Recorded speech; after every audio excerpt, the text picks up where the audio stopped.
জাহাঙ্গীরনগরের সাবেক ছাত্রলীগ নেতাকে পিটিয়ে হত্যা। ঢাকা বিশ্ববিদ্যালয়ে চোর সন্দেহে এক যুবককে পিটিয়ে হত্যা।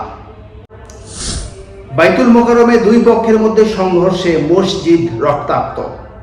পার্বত্য চট্টগ্রামে উত্তেজনা, ভয়াবহ দাঙ্গার আশঙ্কা। আসসালামু আলাইকুম রহমতুল্লাহি ওয়া বারাকাতুহু। This is Sheikh Mohammad Sabbir Hossain, one second on the screen. প্রতিদিন এরকম বেশ কয়েকটি ঘটনা আপনাকে ভীত, সন্ত্রস্ত এবং শঙ্কিত করবে, অথচ ফ্যাসিস্ট স্বৈরাচারের আমলে এর চাইতে ভয়াবহ ঘটনা হয়তো দিনে কয়েকশো ঘটত। তাহলে কয়েকটি বিচ্ছিন্ন ঘটনা কেন কয়েকশো ভয়াবহ ঘটনাকে ছাপিয়ে সারা ফেলছে? এটা বুঝতে হলে আমাদের কয়েকটি প্রশ্নের উত্তর পেতে হবে। এক, ঘটনাগুলো কেন ঘটানো হচ্ছে? ঘটনাগুলো ঘটানো হচ্ছে যাতে মানুষের মধ্যে এই বোধ জাগ্রত হয়, আগেই তো ভালো ছিলাম।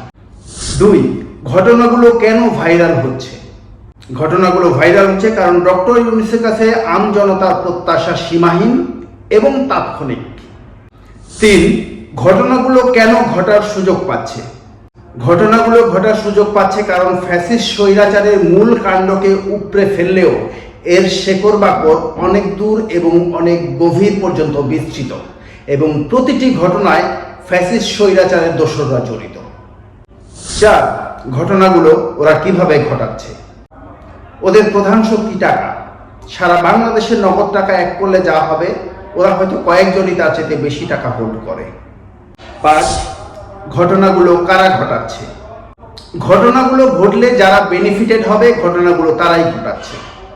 ক্ষমতায় যেতে তারা অরাজকতা করেছে, ক্ষমতা টিকিয়ে রাখতে তারা অরাজকতা করেছে, এবং এখন ক্ষমতা হারিয়ে তারা অরাজকতার সৃষ্টি করছে।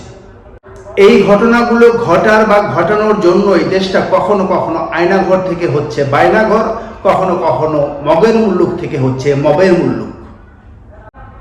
15.5 বছরের জঞ্জাল 2 মাসে দূর হয়ে যাবে না। আবার স্বৈরাচারের দোসরদের বহাল তবিয়তে রেখেও পরিবর্তন সম্ভব নয়। তাৎক্ষণিক পরিবর্তন নয়, দীর্ঘমেয়াদে পরিবর্তনই টেকসই হবে। আশাবাদী হন। ফিজিক্যালি কিংবা ভার্চুয়াল কোনো গ্রাউন্ডেই ফ্যাসিস্ট স্বৈরাচারের দোসর অথবা ধানাই পানাই করে স্বৈরাচারের পক্ষে কথা বলতে চায় এমন মানুষ এবং পেজকে বর্জন করুন, আনফলো করুন।